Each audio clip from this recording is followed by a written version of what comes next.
I'm super excited to have you here to kick off the debut episode and the part one of a 7-part series on how to successfully litigate a personal injury case. This is a live webinar, and each of these will be a live webinar. And what's going to happen is it's a 7-part series, and it's going to be the first Wednesday of every month going until July. That'll be when we hit to the 7th part. So mark your calendars now. First Wednesday of every month, it will be a live webinar in this format for an hour from 1 to 2 with 1 CLE credit.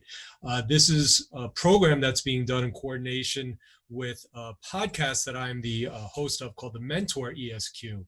So the podcast is being recorded now during the live webinar and will be available pretty much forever online as an audio episode that can be listened to as well. So if you're listening to this as a podcast episode, you missed the live webinar, but maybe there's still time to check out the next one. So let me give you a little overview of what this series is about before we get into it. I felt that it would be a great idea to sort of go through in a bit of a granular fashion the steps from very first moment you get an inquiry about a case through handling a plaintiff's personal injury case all the way until you get through a verdict and a judgment, post-trial hearings, and an appeal. So by the time the series is done, you'll have basically shadowed me in my playbook that has been developed over many, many, many years from the very start all the way through to the end of the case. Obviously, just 7 parts, 7 hours. There's only so much we can get into with each hour, but I'll try my best to cover the important parts, and there will always be the opportunity for more specific CLEs that are here on the Academy website that are available on my podcast, a specific on cross-examination or a specific on opening statements that I can't do as part of a whole hour with other things. This is a plaintiff point of view. That's the type of practice I have. And I'm very well aware that a lot of you listening are not plaintiffs' lawyers with defense firms or carriers. But I think it'll be great for you to see sort of insight into the other side, and it'll help you defend cases better. I'm also open to taking questions on the defense side of how I would handle something or how I have seen my adversaries on the defense side handle something and my thoughts on that. So feel free to ask away. As Michelle said in the Q&A box, put your questions in there. I will certainly do a full Q&A for as long as anybody wants to stay on at 2 o'clock. But when there's a short break and Michelle's reading the code or there's another sponsor break, I'll take a quick look and I'll try and answer some of the questions if I can during the program as we go on. So sit back, enjoy. I know there's a lot of different levels of experience attending the webinar and listening to the podcast, from new lawyers to very experienced lawyers. So like I always say in my CLEs, if you take just one thing out of this that, oh, that's a good idea, I've never done that, or, oh, maybe I'll try that, then it's worthwhile. Just an hour out of your time, you'll get a CLE credit, whether it's this live webinar or also if you're listening to the podcast, you can follow the link and get the CLE credit that way as well. So what we're going to do in this very first part is we're going to talk about starting it off, getting the case, doing that initial investigation, getting your file ready until it's either going to be settled or you're ready to get that complaint going and filed and off and running. Just as a little preview, the next part 2, that will happen a month from now, we'll talk about early settlement, what's involved in that, and then the issues that go into commencing the proceeding, jurisdiction, venue, actually going through the filing, the process service. So it's really, this series will hopefully be a reference guide that you can always refer back to as well, or hop into throughout the 7-part series for a specific part of a case that you're working on and maybe want to just get some fresh ideas. So let's start now with the very first client interaction.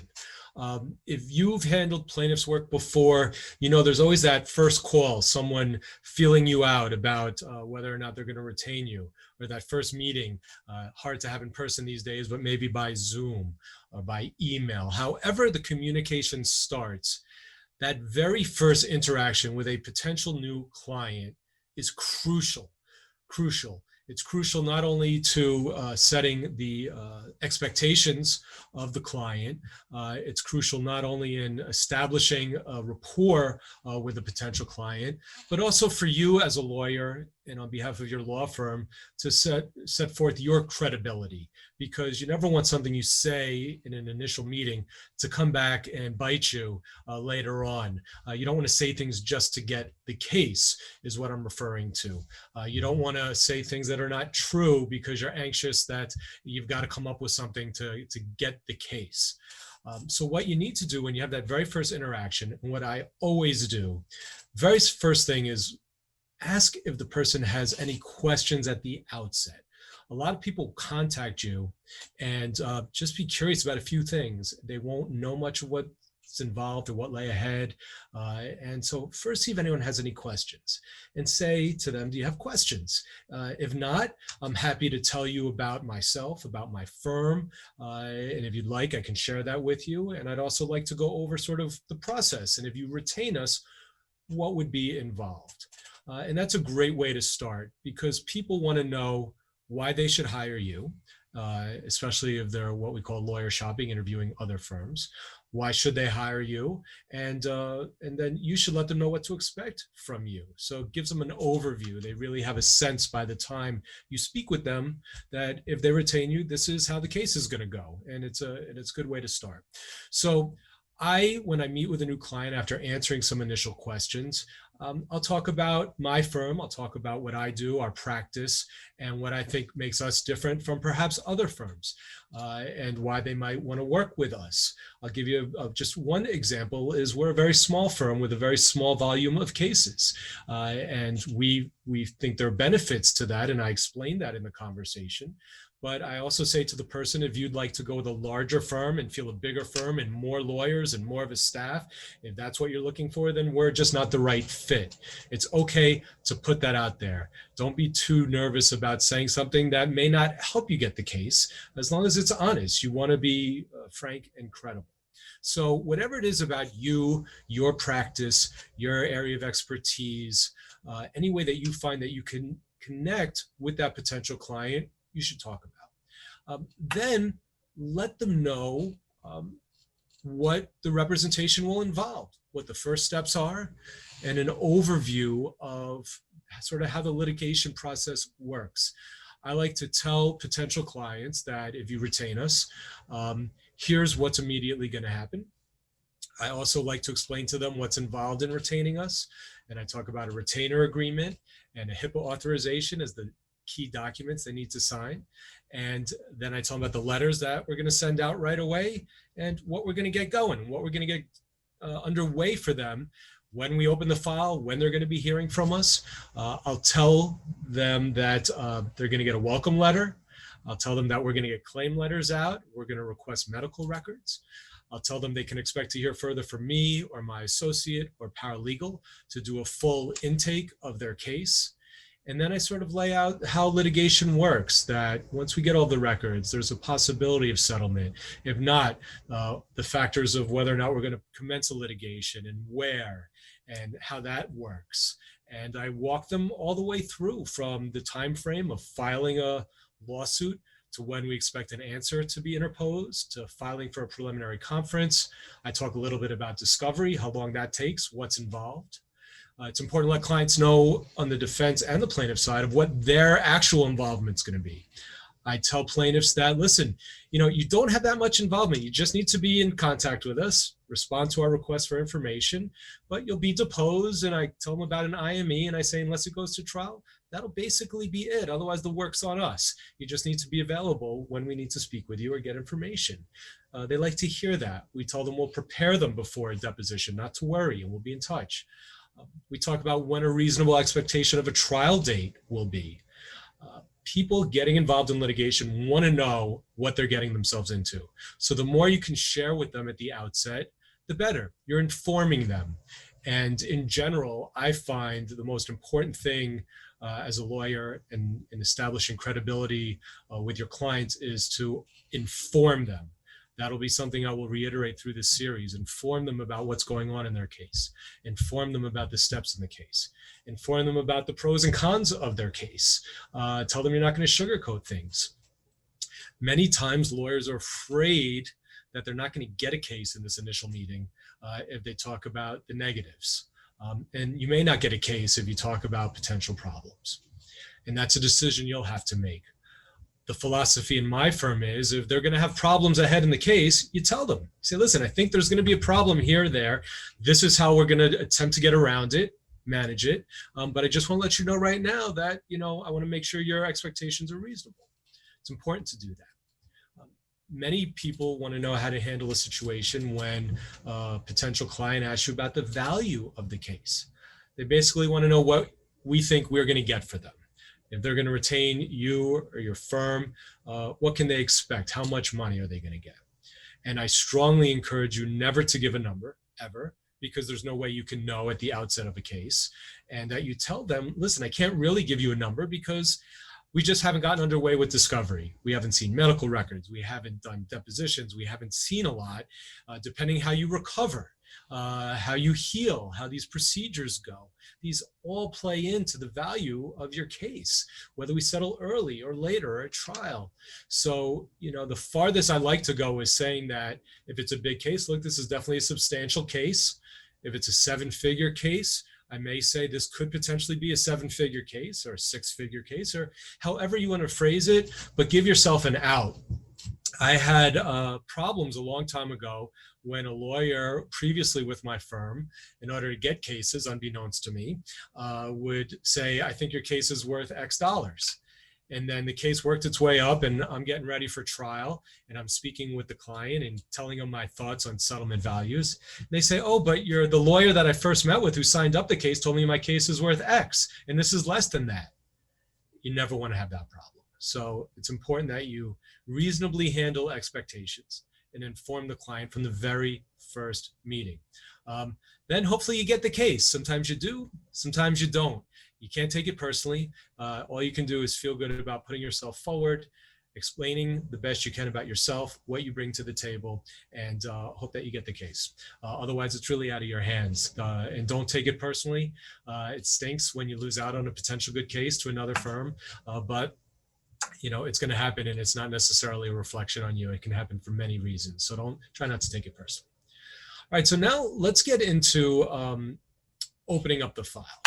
And getting things started. And what I've done with the materials for this series, and what I'm going to try and do throughout the series is give practical materials, not stuff for you to read. You can go online and read, but what I've attached here, you'll find in the packet is a retainer, a sample retainer, negligence retainer, a sample HIPAA authorization, sample claim letters, sample FOIL request letters, a sample welcome letter, and you can copy and paste and use these and modify these documents as you see fit to sort of help kick off the case. And I thought that might be helpful. So if you are on the webinar, you've gotten the materials. If you're listening to the podcast, just shoot me an email at andrew@thementor.esq. And again, you'll have my contact information in the podcast description, and I'll email you these materials so you have them. But the very first thing is going to be the retainer agreement. And you're going to want to explain in the first conversation generally what the retainer agreement is. You're going to say that it does two things. First, it officially authorizes me and my firm to represent you. And secondly, it sets forth the fee arrangement. You can generally talk about it. They may ask to see it in advance. That's fine too. They want to read it, think it over, provide it to them. Make sure they look at it, see if they have any questions, and explain to them that once they sign that, they'll have the opportunity to send it back, and that'll allow you to get the file opened and going, but you need that retainer back. In New York State, in a regular negligence retainer, you have to give them two options, option 1 and option 2, regarding who's laying out the expenses. So you want to explain that to them.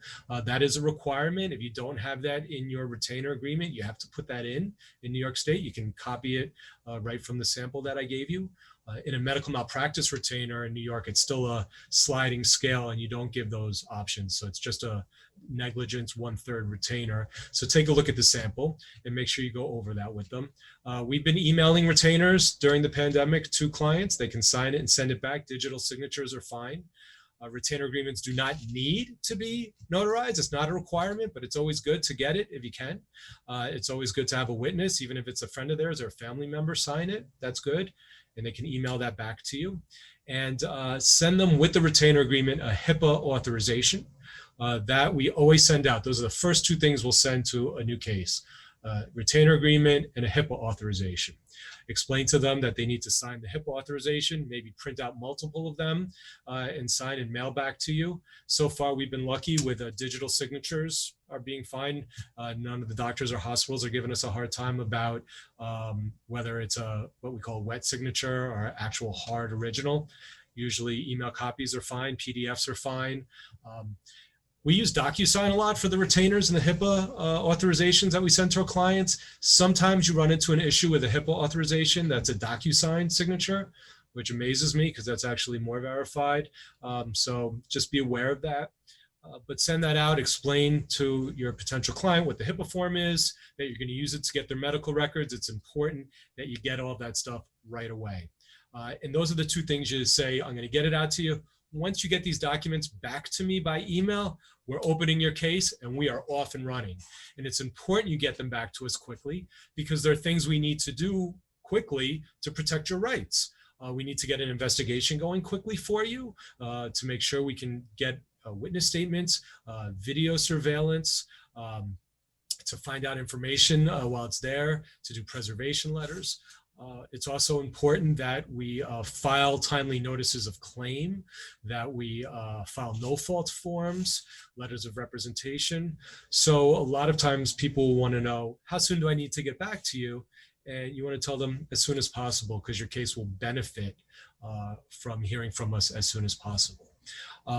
Tell them not to date the HIPAA authorizations. They go stale after 6 months, I believe. So good practice is they can sign it and you can date the HIPAA authorizations when you exchange it. That way you can make copies and you don't have to keep bothering them for HIPAA authorizations. And then let the client know that once they send back the retainer agreement signed and the HIPAA authorization, you're going to do a full intake of their case and open the file. Now, in our office, what we will do is we will have, in the old days, they'd be there in person and sit down with the lawyer at the time or a paralegal or both. We'd fill out our form that we use to do an intake. These days, either the lawyer or a paralegal in my firm will call them up. We'll say, all right, when's a good time to do an intake? And we have our list of questions that we go through and we fill it out. Everyone has different intake systems. Some people use it on the computer. Some do it handwritten. Whatever you use, it's important that you get the pedigree information, dates of birth, social security number, whether they have a spouse and their information, children, their dates of birth, that information, employment information, whether there's going to be a loss of earnings claim. If you need help with an intake, contact me separately and I can help you. Most people sort of craft their own intake systems, but it's important you get all of that for your file right at the outset. In addition to doing an intake, you're going to want to send them a welcome letter, some type of acknowledgement that this is to confirm you've retained us, we're on the case, we're going to be working hard for you, and we're going to copy you on everything we do so that you will be aware. I have a sample, real simple welcome letter in the materials that you can customize as you want. A lot of people like to put in their welcome letters some tips and some guidance, some overview to the client, such as reminder, don't post anything on social media because now that you're in litigation, the defense and the insurance will have the right to see your social media. So it's best not to post anything personal or about your injuries or recovery or your activities on social media. You may tell them not to speak with anybody, reaching out to them for a statement to direct them to you. However you want to craft it, you want that letter in writing. It establishes an actual connection between you and the client and your representation in addition to the retainer agreement. it's good to let the client know how you plan to keep them informed and communicate with them on the case. I recommend this whether you're plaintiff's lawyer, defense lawyer, or whether you practice in any type of specialty area, not personal injury, that you copy your client on all correspondence. What I believe you'll see in the materials that I attached, whenever there's a letter, at the bottom left of the letter, there's a CC, which means, courtesy copy. And the CC, you always want to put your client on the bottom of that. And what my firm does as a practice is whenever we generate correspondence to an insurance company for a claim letter or to a doctor's office for medical records, whatever it is, we CC the client and then we email them a copy of it. We used to mail it out, but everyone's pretty cool with email now and trying to be paperless. So we email them, we say, just want you to see attached a correspondence we sent out on your behalf today. And clients love it because it keeps them informed. They don't need to call you. They know you're working on their case. You're not going to get a call from the client, hey, have you been doing anything on my case? When you have, and them not knowing about it. So let them know at the outset, hey, if it's all right, we're going to send you copies of everything we do. Maybe make an email folder or a folder on your computer that you could save everything in. So that we send it all to you. We'll ask referring attorneys often if they would like copies of certain items or correspondence or pleadings, and we'll send them courtesy copies as well. It's just a really nice way to keep those lines of communication going. Speaking of communication, I think it's really important that you let the client know how they can stay in touch with you and communicate with you. I tell all of my clients, here's my cell phone, here's my email. Here's my office number. We have a 24-hour service. I will get back to you every day within 24 hours. Just leave me a message. However you want to communicate with your client, let them know you're available. And if you're not going to be there, that you have someone from your office, whether it's an associate or a paralegal or a receptionist, who will get back to them just to say, we got your message. Andrew wanted me to let you know he was stuck in a deposition all day tomorrow. He'll give you a ring tomorrow morning. Really important that you establish that level of communication at the outset. I'm going to take a break for a moment and let Michelle do her thing. If you are watching or listening via podcast, you need an attendance verification code to get credit. That code is PIC 634. That's PIC as in personal injury case 634. Back to you, Andrew. Great. Thank you, Michelle. And I saw some questions that I'm going to try and just touch on quickly now. If I don't answer your question, I'll get it after the 2 o'clock hour, because my time is going to run out pretty fast. And I have so much that I want to talk with you about in this first part. By the way, people worrying about the code again, that is just for the audio podcast listeners. So if you're on this webinar typing that in, don't worry about the audio code, but I'll make sure Michelle gives the audio code again when we get on there. So a couple quick things I want to respond to just because they're timely in what we're talking about. Getting medical records. The HIPAA form that I gave you, tell the client to leave everything blank, just sign it. You can fill in their name, their social when you get it. You can put in the provider, the firm, your firm to send it to. Some people have asked that they get letters from the defense saying the hospital rejected it because they require the box to check off about revealing HIV information.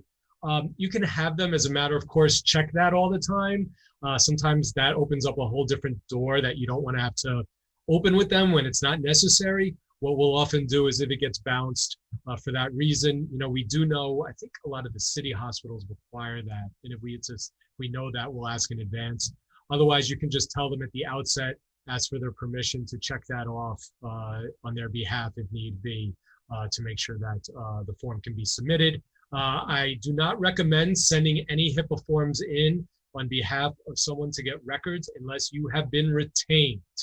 Unless you have been retained, you should not be really spending any money on a case. You should not be working on a case.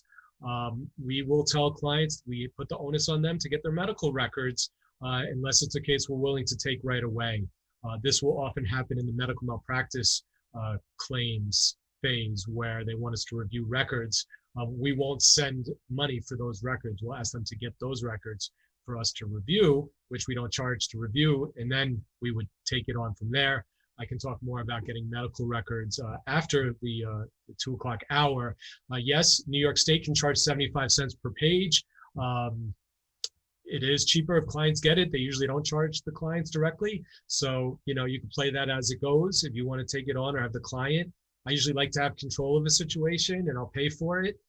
There's a whole lecture on getting medical records that the Academy has done, where if you request big hospital charts on CDs or DVDs, they can't charge you a fortune. They have to limit it to a couple bucks for the disc, which is great. There's different acts that can be cited. It's a whole nother program. So look for that, but there are ways to get it away from those expensive fees. Retainer statements. Good question. Yes, you need to file an OCA retainer statement once you are retained. Fortunately, the OCA during the pandemic changed to allow us to do it online, closing and retainer statements. You don't have to mail in that postcard that we used to do with a return stamp to get sent back to you with the number. You can get retainer statement numbers right away. If you have a referring attorney, you want to do it by the book and have them sign a retainer agreement and file it and put their number on your retainer statement. You do have to file a closing statement when the money is all dispersed with OCA, and a copy of the closing statement needs to be sent to the client. But that'll probably come up in like part 6 of the case or part 7. But just to address that now, if you're handling an SUM or UM, which stands for Supplemental Underinsured Motorist Claim or Under or Uninsured Motorist Claim, then your retainer will cover that as well. You don't need 2 separate retainers, and you can use one closing statement for both aspects of the case. Again, SUM is something you want to explore with the client. We're going to talk about that in just a moment in investigation. I'm just trying to quickly look at some of the other questions. You can get power of attorney forms to request medical records. Again, that's a whole nother thing. Representing a minor, you need to have their parent or natural guardian retain you. If they're under the age of 18, they cannot retain you. So you want their parent to retain you. And otherwise you do everything else the same until they turn 18. Let's see. Sending with copies of papers. Question came about email.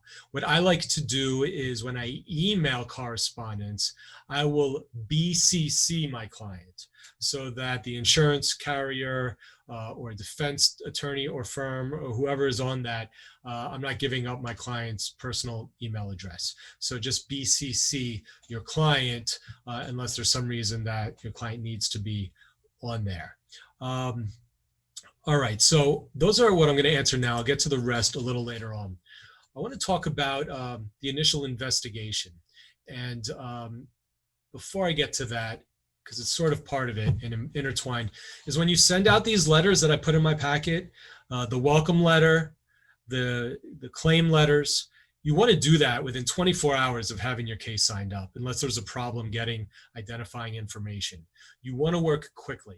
For many reasons. You want to show the client you're on the case. You want to show a firm that may take over the file, that you weren't sitting on it, that you were doing your job and you're entitled to your claim of whatever share of the fee you may be asking for if the file gets taken over.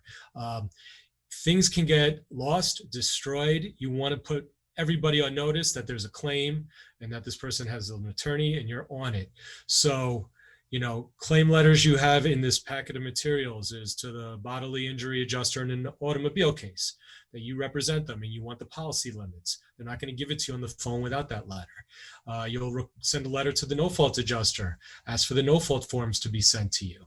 If you believe there's an SUM claim, you want to send a notice of an SUM claim to the SUM carrier. All those need to get out right away, putting everybody on notice. If you believe that the potential tortfeasor is let's say they own a building, it's a managing agent, there might be video footage of the premises, you'll send a claim letter and a preservation letter, not only putting them on notice of a claim and that you represent the client, but to the extent there's any videos or photos or audio recordings, you're hereby directing that they preserve those for the foreseeable future until further word from you. That puts them on notice. So if they get rid of the video footage after that letter, that's going to give you the basis for a spoliation charge later on.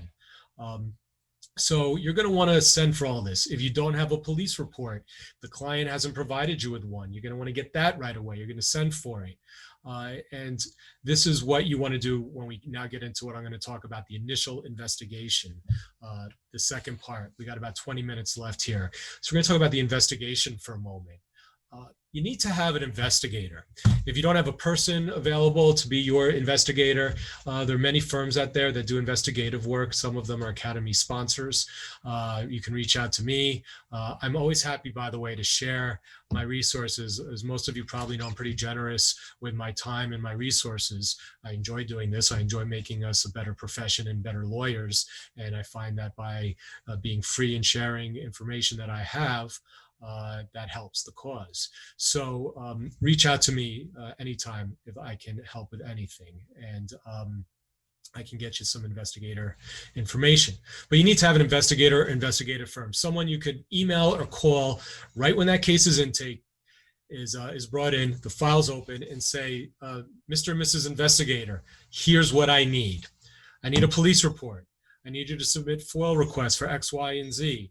I need you to scan for video footage of the area, of the scene of the accident.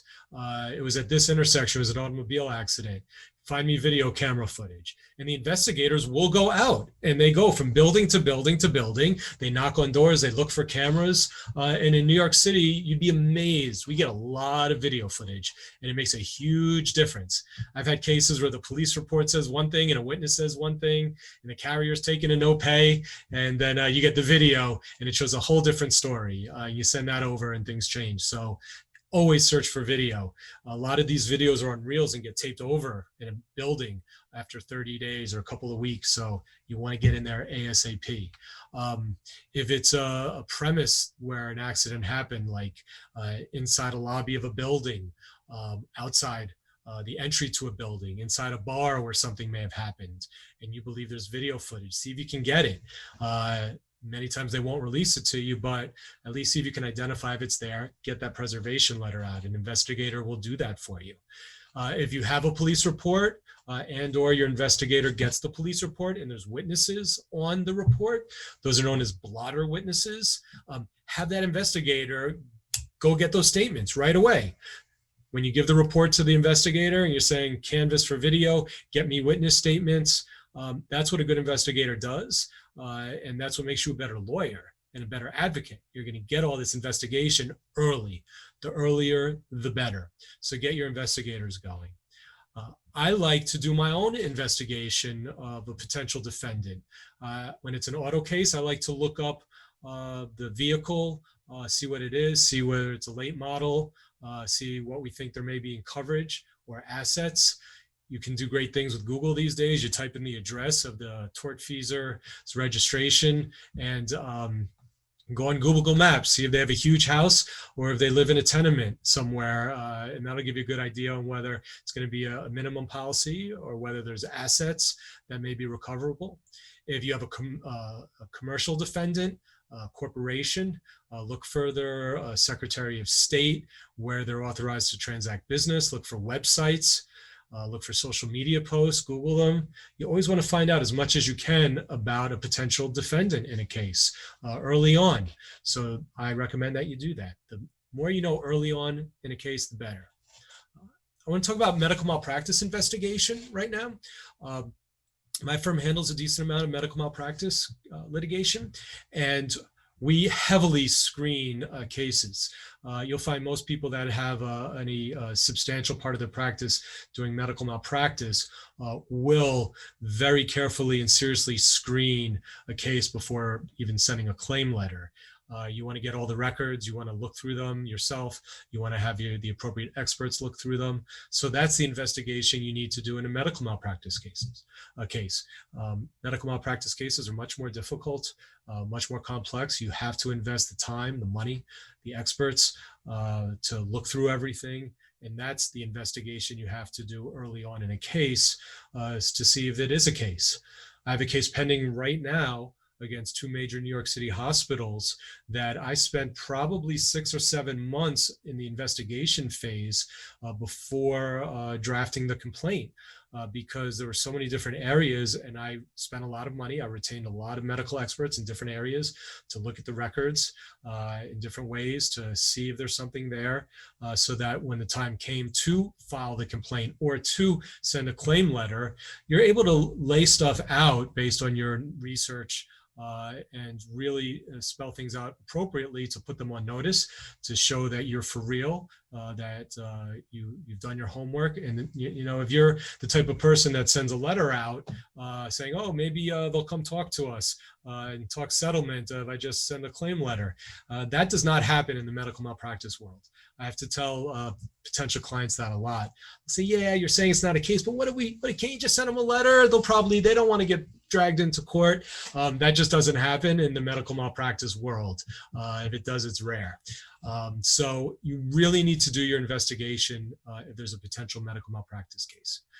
You need to investigate all the time frames involved. Make sure you record the statute of limitations applicable. If it's a municipality, you have to record that it's 90 days from the date of accident for notices of claim. A year and 90 days. Med mal in New York, statute of limitations, 2 years and 6 months. Otherwise, you're looking generally at 3 years. Always want to have a system for recording the statute of limitations. That should be part of your investigation. Medical malpractice, there may be continuing treatment. You're going to want to look and find those dates. You're going to want to record those dates and have a tickler system. We have in our firm what's called the hot book. And every month, that statute is about to expire the following month. It's listed in the hot book. We sit as a firm and go through it and make sure that it's either been resolved or it's in suit or dealt with somehow.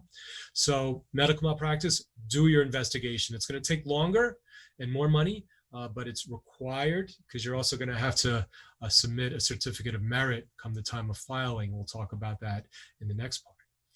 Investigation in product liability cases.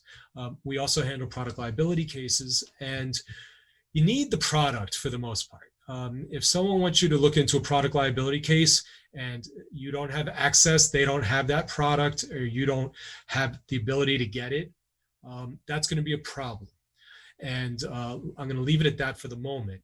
So what you want to do if there's a potential product liability case is do your investigation into where that product is. Does your client have it? Is it a vehicle that's maybe at an impound yard? Is it a big item that was returned or that the insurance company took hold of? Is it a consumer item, like a workout piece of equipment that caused an injury and broke that's sitting in the client's home? You need to make that part of your investigation before you start sending out claim letters and thinking about drafting a complaint. You need to get the product. You need to do homework on that product. Do some Google searches. Has it been recalled? Are there other lawsuits involving that product? You can find out a lot of information, and you need to find all of that out before you start down the road of sending claim letters and potentially drafting a complaint. You want to retain the appropriate experts early on in a product liability case to run it by them, see what they think, find out if you potentially have a case, again, before you start sending claim letters or start drafting the complaint. So we've talked about product liability, medical malpractice, auto cases. You always want to get that investigation going fast, get it going right away. It's going to be key to being prepared, to informing your client on what you're finding out. It'll show the client that you're doing a great job of finding out information. A lot of times we're just doing a fact-finding situation. Sometimes people just want answers, and we get them for them. That's part of our job as advocates and attorneys and counselors. So do your investigation into it before you start running off half-cocked, so to speak, without really an idea of what the claim would really be, what the damages potentially could be. You got to get your ducks in a row before you get to that next step. You're going to send out for medical records, and you're going to want to do that right away. As part of the intake process, you're going to get all the medical care provider information. You need to tell your client, let me know. Part of your duty, I told you, you don't have to do much, but keep me informed. Let me know every time you go see a doctor or a physical therapist or go for an MRI. so that we can send for the records. Explain that you can't get records from a hospital until they're discharged. You can't get records from a doctor until after they've seen the doctor or the practice that they go to. And so you're always sending for follow-ups. You're getting records. It's not until you have the records that you can really assess the damages of the case. It's not until you have the medical records that you can exchange them with the insurance company or the defense counsel to potentially get into early settlement talks. The very first thing, if you're a claims adjuster, a defense lawyer, and you probably know of your plaintiff's lawyer, but the very first thing you're going to get in response to your claim letter is a call from the insurance representative assigned to the case, asking for some details about the case and about the injuries and wanting to get some records to look at. So it's not going to do you any favors to try and engage in any significant calls.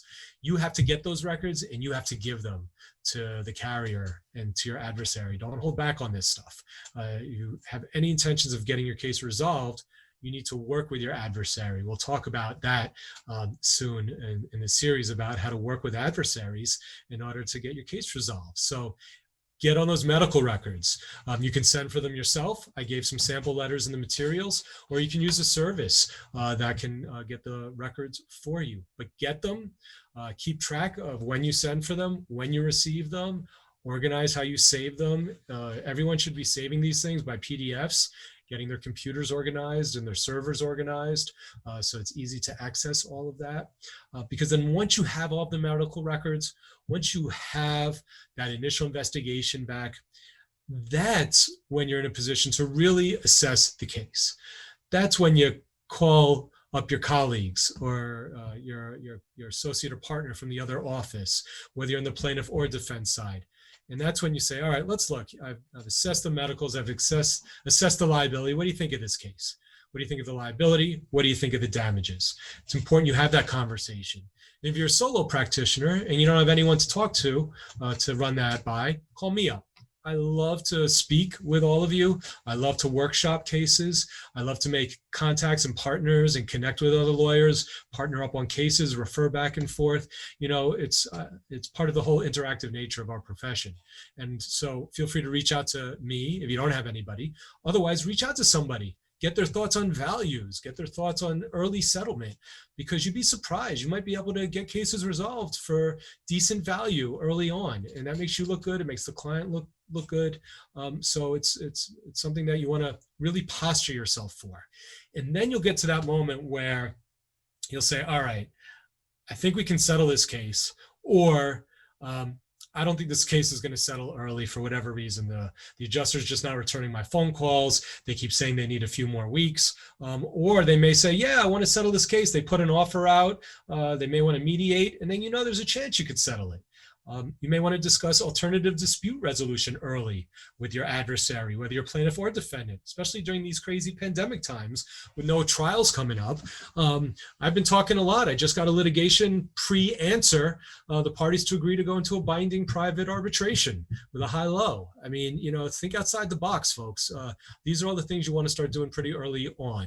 And then if it looks like you're going nowhere, but you believe in your case, you believe in the investigation, you believe in the value, in the merit, the client, then you're ready to draft the complaint. And that's where we're going to pick up in our next session in part 2 of this series, where we're going to talk about early settlement, jurisdiction, venue, and commencing the lawsuit. So hopefully, you know, this first meeting we had today to chat about, you know, how to successfully litigate a personal injury case gave you some food for thought, some ideas of what maybe you're doing already. Good for you. Maybe you could do something a little better. Maybe you've never even handled a case before.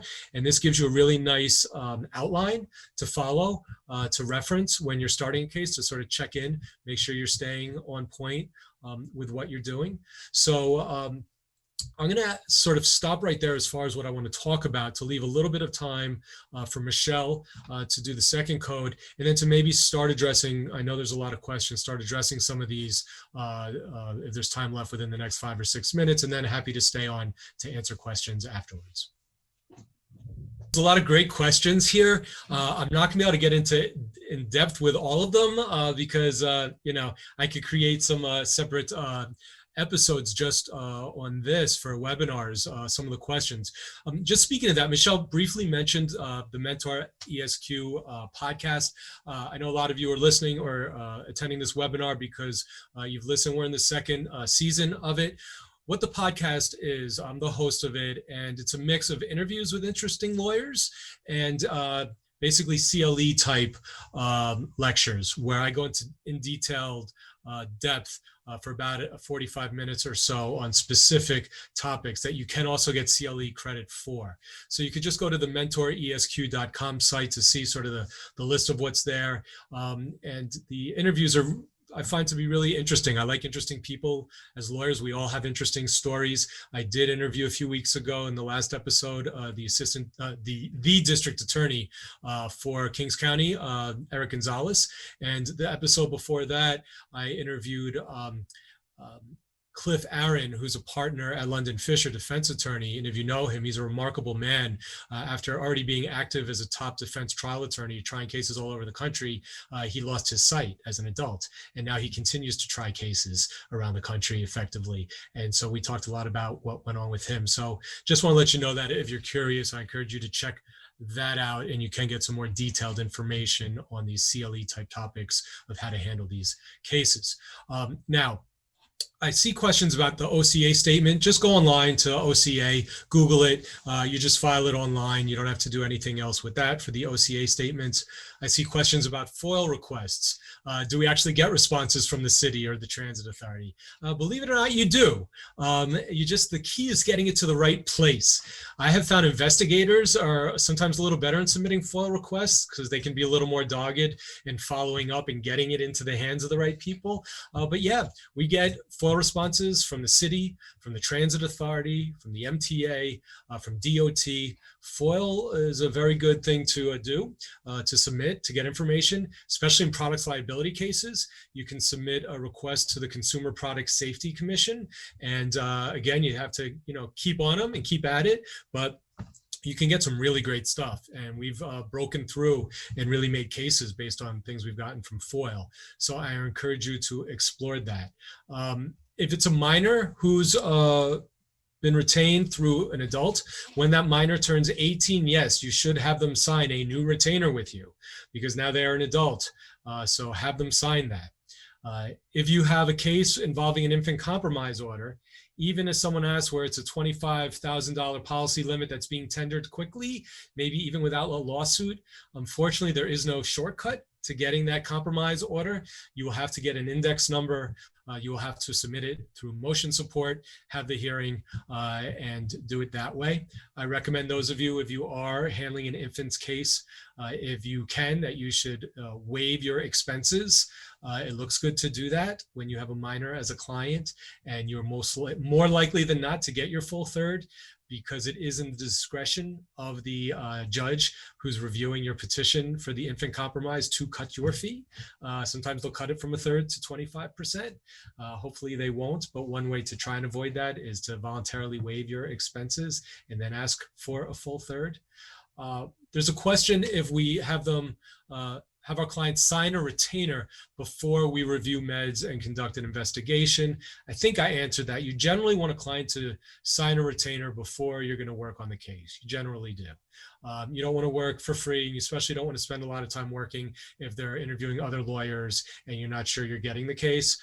If it's really worthwhile, and depending the source of the case, many times I'm happy to do some initial investigation. If it's helping out a friend of a friend who is looking into a case and I can have my investigator pull a police report for them and no charge, I'm happy to do that. But generally, you don't want to exert yourself financially or work-wise too much unless you have a retainer. It also helps keep track of your caseload in your system, because if you're spending money, you should be recording that. So if you're sending for medical records or paying an investigator, you want to associate that with a file. You want to have that on your books as a disbursement, and you should only have cases on your books as disbursements that are actually active cases where you're representing people. So you want to make sure to do that. It's 2:00 now. I'm going to continue to answer questions.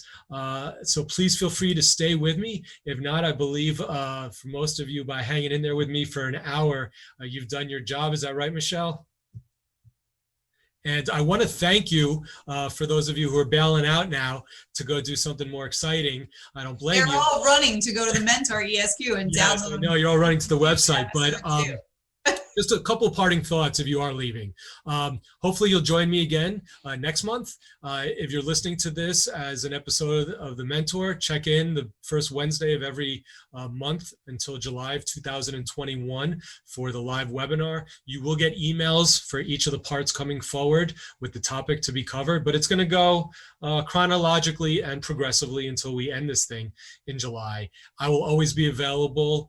You can reach out to me anytime with questions that are not answered here or as a resource, as I've said before. So let's take a look and see some of the questions here. Thank you. Some people I see are putting in answers to other people's questions. So someone's asking about, again, with a minor, do you have to go to surrogate's court or the trial court when it's a guardian ad litem? If there's a minor that's been appointed a guardian ad litem because there was a death in the family and they're involved, if there's any pending surrogate court matter going on in hand there, then you want to explore your option with the surrogate court that's already ongoing.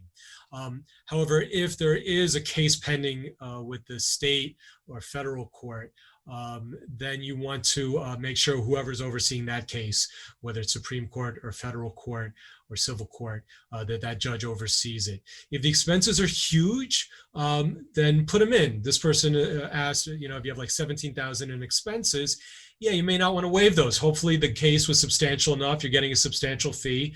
If it's $1 million case, you may want to waive the $17,000. If it's a $50,000 case, you probably may or may not, or a $300,000 case. So use your judgment.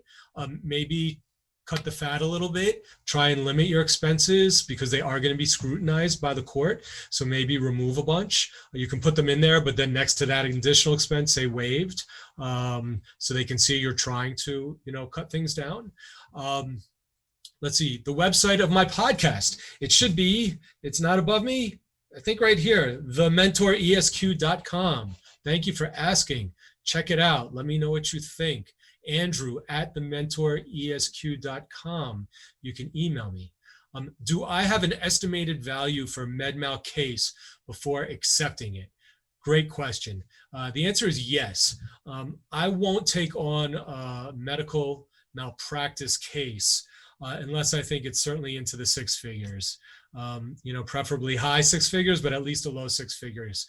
If you don't think it's going to be worth at least $100,000, economically, I don't think it'll make sense for the amount of time you're likely to spend on it and the cost of getting the experts involved. So that is my threshold. And again, I don't suggest you dabble in handling medical malpractice cases. That could really come back to bite you. If you don't know what you're doing, you may be better off, at least at the outset, partnering up with a firm or straightly referring out to a firm like mine or another attorney that you have a relationship with, or working with them to see how it goes. But you can get in big trouble with a medical malpractice case or a product liability case or a federal court case if you're not comfortable handling those. So if it's your first go around in any of those three, tread cautiously and seek perhaps to partner up, or at least seek some pretty good guidance, because you don't want to commit malpractice or really mess up somewhere. Someone filed a case against the city and no answer from them yet. I think there's a tolling that's going on right now still, even with answers and with getting defaults. I moved for a default on a case against a private entity recently that I have a problem with because of some of the executive orders. So just keep track of that. But if you're clear of any tolling or executive orders, then you make a motion for default. Practically, it's probably a little easier to try and call the city, see if you can get through to somebody and say, hey, I don't want to have to go through making a motion, just because I doubt you'll ever get a default judgment against the city, but that's your option. Is there a separate form to give the other party an authorization for employment records? You could generally use the HIPAA form and just modify it, and that usually works pretty well. Someone's asking a question about bringing lawsuits with if there's a case where someone's making a delivery for Amazon, or UPS, someone's using their personal vehicle. That's a really good question. I'm seeing that myself, that people are rolling up in their Subaru hatchback and hopping out with the UPS jacket on to give you a package. Again, most likely these people as delivering are independent contractors, but probably there's an arrangement with the carrier that they're working for to provide insurance coverage for any incident involving in the course of scope of their delivery. So you'd get the registration, you'd send a claim letter. In the claim letter, you would certainly put in our information. Investigation reveals this vehicle may have been operating on behalf of United Parcel Service or whatever other carrier. So please pass our claim letter on to them or contact us to advise. Let's see. I think so far I'm hitting a lot of them. Some people are asking about a downloadable social services form, fillable form. I'm sorry, I don't have the answer to that. So I would suggest just doing research online. There's a lot of stuff you'd be amazed that you can find online. Someone was kind enough to submit a link on here about SUM insurance programs. That's great. I'm a big believer in ADR and I'm always pushing it. And I also suggest that you inform your clients about alternative dispute resolution early on at the case. Let your clients know that you're always working to get their case resolved. And that doesn't mean you're going to do any shortcuts. That doesn't mean you're going to sell their case out as a plaintiff or as a defendant, sell out for too much. But look, litigants always want resolution and they want a good resolution. So as long as you let your client know that from the time you're working on their case, before filing suit, through the process, up until picking a jury, even through until a jury renders a verdict, you're always trying to get their case resolved and get a good resolution. And one great way to do that is through mediation or a high-low arbitration. I'm a big believer in that, and I've effectively used it. And I think a lot of people enjoy doing that. I'm seeing a big trend towards it on both sides of plaintiff and defense. I'm actually surprised. I have some colleagues on the defense side that tell me they can't get plaintiffs to agree to do an arbitration or mediation, which is just really surprising to me. Crazy things happen. I don't care how good your case is. I've been practicing long enough. I've tried a lot of cases. I've had a lot of success. I've had some miserable results that still haunt me. And, you just don't know what a jury's going to do or what an appellate court's going to do. So if you can somehow get security as well as a resolution through ADR, I highly recommend that you do so. Let's see what else we got here. Someone's asking the length of the validity of a HIPAA authorization. So it's a couple of different things. In the form itself, it'll ask for how long can they get the records. So you fill out the form and usually there's a parameter you give so that they can't request the records of your client going back to childhood. You'll put dates in there. Sometimes you'll put till the end of litigation.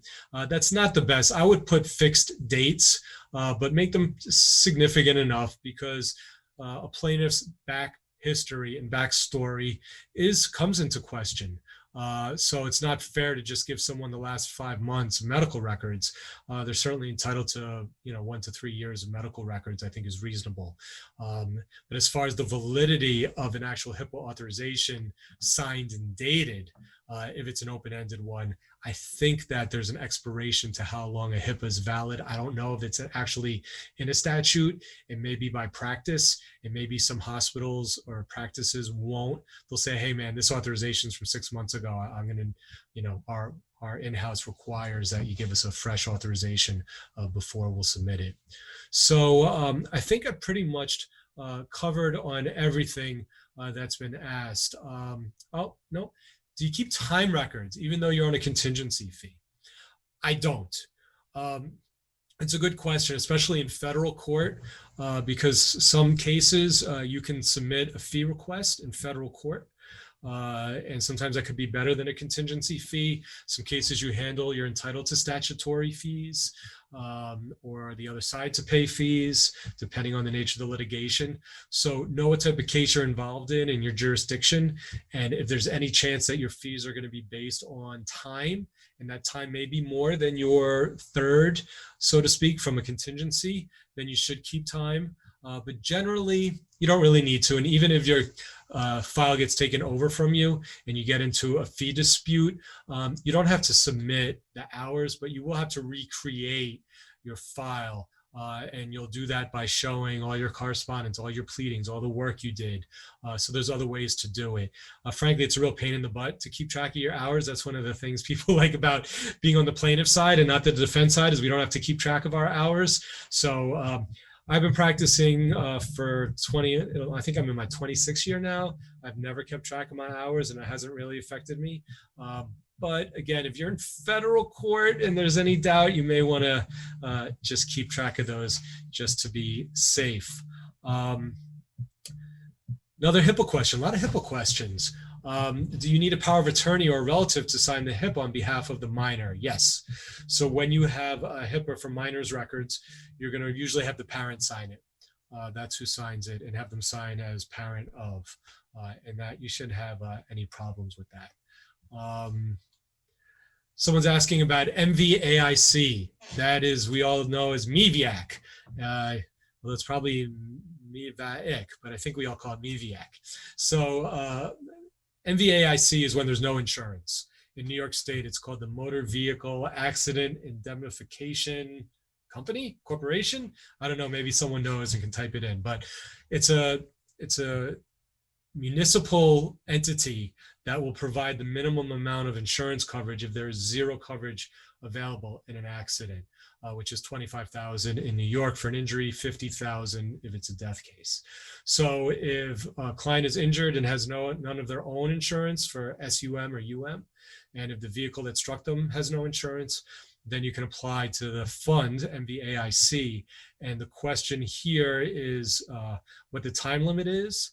I'm not positive. I would do it within 30 days, certainly within 30 days of having any type of confirmation of no coverage. You don't want any disclaimer based on timeliness. The easiest thing to do is just Google MVAIC notice requirements, and they'll tell you what happens. Someone's asking if when a minor turns 18, do you have to amend the caption? I don't believe so. I haven't had to do that. Probably it's good practice. You know, it's pretty rare when we have a situation where during the pendency of the case, they go from being a minor to of age. Because I mean, you're signing up the case probably when they're already 16 or 17. Most of our cases resolve within 2 to 3 years. So usually by the time it gets a resolution, it's really not needed, but it should be easy enough to do if they become of age. Probably it is the best course and the proper course to amend it. And you could do that by stipulation with your adversary. Someone just commented, MEVIAC will never pay full value. That may be true. That may be true. Get what you get and don't be upset, as they say. All right. Let's see what else we have going on here. Thank you to the couple hundred, 325 of you still hanging in there with me. I'm here. Let me see questions. Yes. Do you have to get the full policy limit from the defendant in order to bring a claim against the underinsured motorist policy? Yes, yes, yes. You cannot save even a penny off the policy. So for those of you unfamiliar with SUM and UM, I'll talk about it just briefly. It's really, really important. You have to ask your client, if your client is a plaintiff, if they have any of their own SUM or UM coverage. And if they don't know, tell them to get, if they have a vehicle in the house. I've actually seen people that don't have vehicles but have gotten a policy to cover them because they're a pedestrian in the city all the time, but that's rare. But if they have any type of insurance policy, tell them to send it to you. Review the deck page for their auto policy, review their homeowners policies, see if there's any coverage for an auto accident where there's no other coverage, and that's known as supplemental underinsured or uninsured motorist protection. Uninsured is when the vehicle's insurance coverage that caused the accident, injured your plaintiff, is low, and your client has a policy in SUM or UM that's higher. Uninsured is when there is no insurance, like in a hit and run. Then you go to your client's SUM. In either situation, the idea is they're either underinsured or do not have insurance. So that means if they're underinsured, you have to take the entire policy from the primary tortfeasor. Otherwise, it technically does not kick in the SUM claim, because even if you take a penny less, then how can you say they were underinsured? They still had enough. They even had another penny left over. That's in theory how it works. You have to get the whole policy. It actually helps with settlements sometimes, because maybe you have a $200,000 or $300,000 SUM and a 100 primary. You say, look, the case may only be worth 125, but I've got SUM. I can't take 99,000 from you. Normally I would, but I need the whole policy. Otherwise I'm committing malpractice. You got to give it to me. So that works a lot. And you need written consent in New York State. You need written consent from the SUM carrier to settle the underlying action. Okay, for its policy limits. You need to notify them of the tender offer for the policy, request written consent. You cannot send in releases until you have written consent. Otherwise, you've committed malpractice.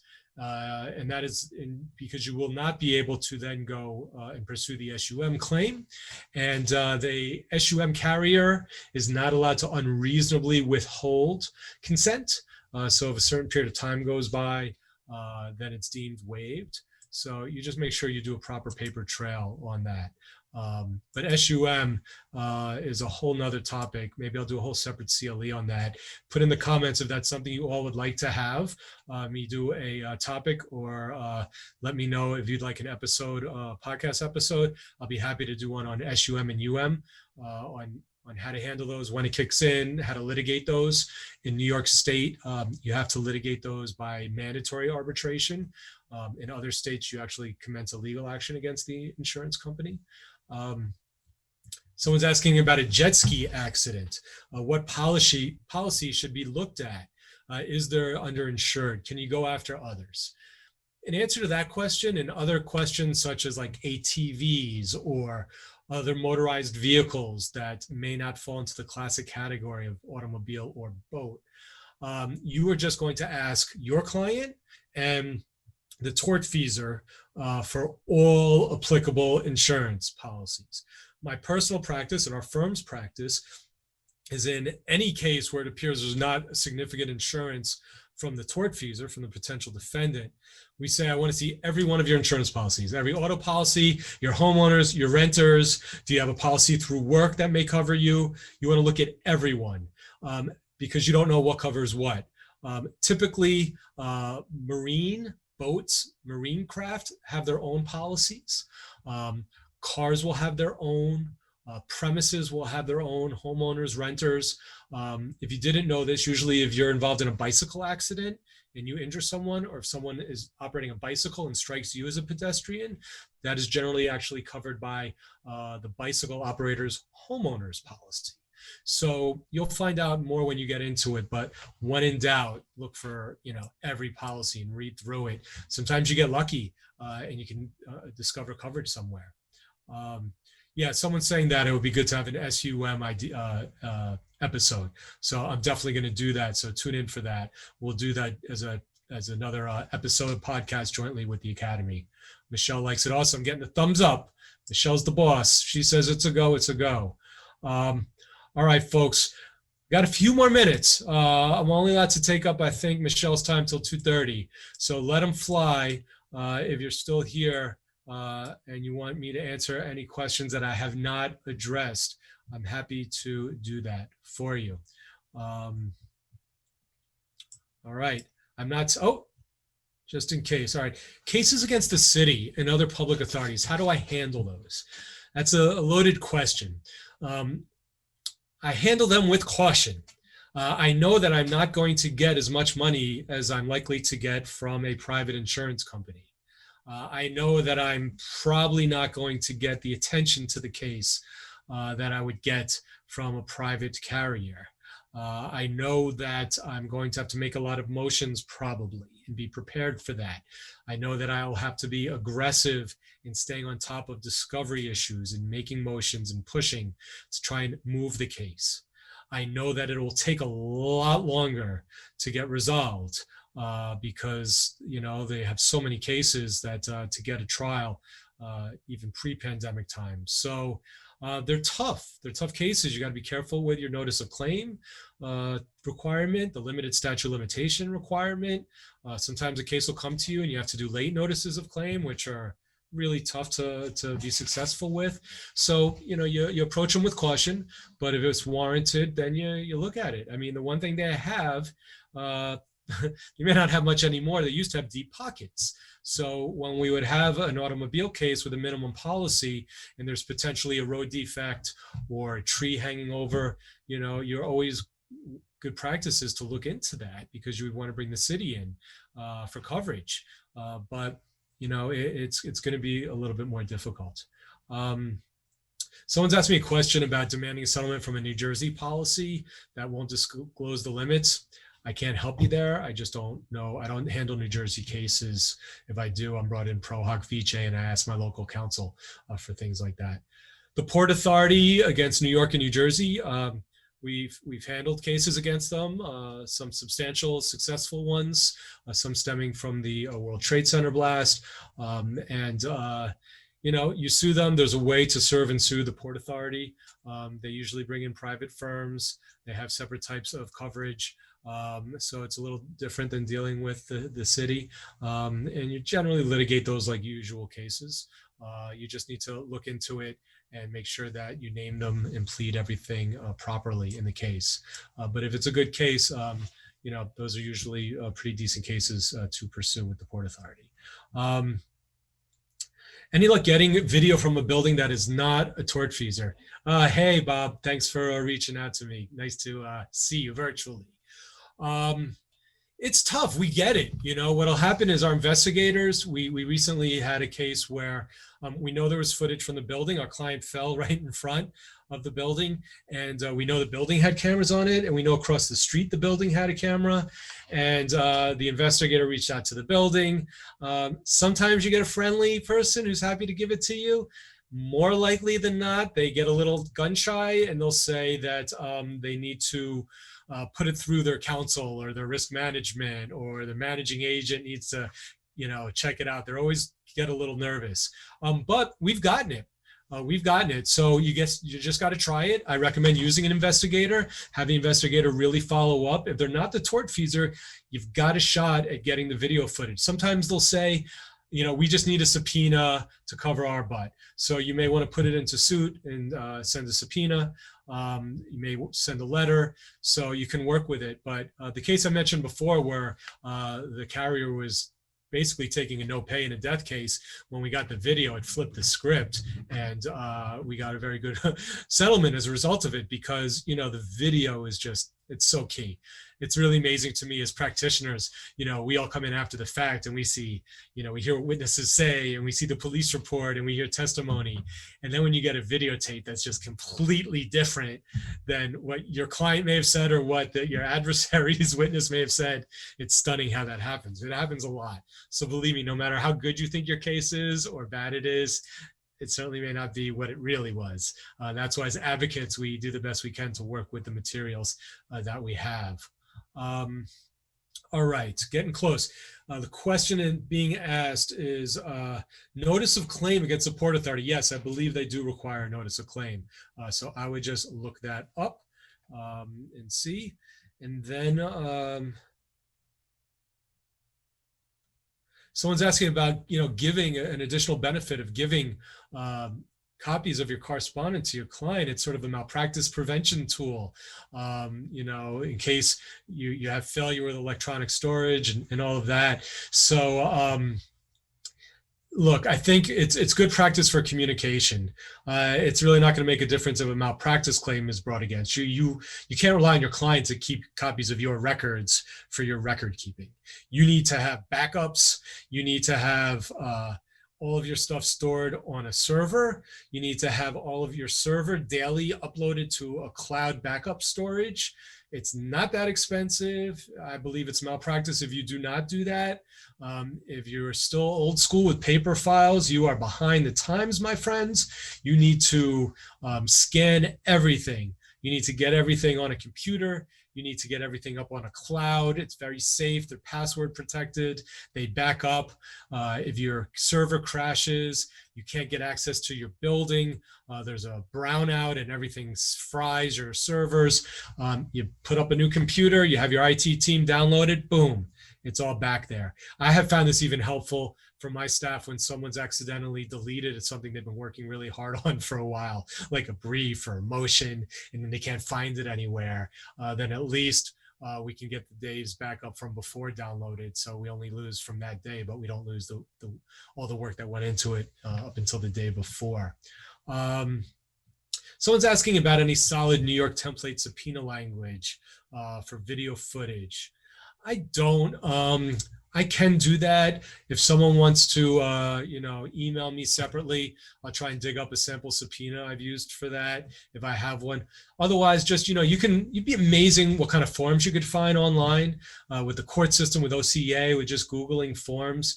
And if you just type into Google, New York State subpoena form for video, you'd be amazed with the type of stuff that you can come up with. All right, last question I'm going to take is for a defense colleague. Case where you settled the plaintiff, but the co-defendants haven't settled with the plaintiff. What is the benefit of keeping me in the case and providing me with a release? So there probably is not a benefit. I don't do defense work, but I do run into situations a lot where I've got multiple defendants and I'm talking to one of the defense counsel and they're saying, look, I'm happy to give you to get out of this case, but you got to get me released from this other co-defendant. They've got cost claims against me.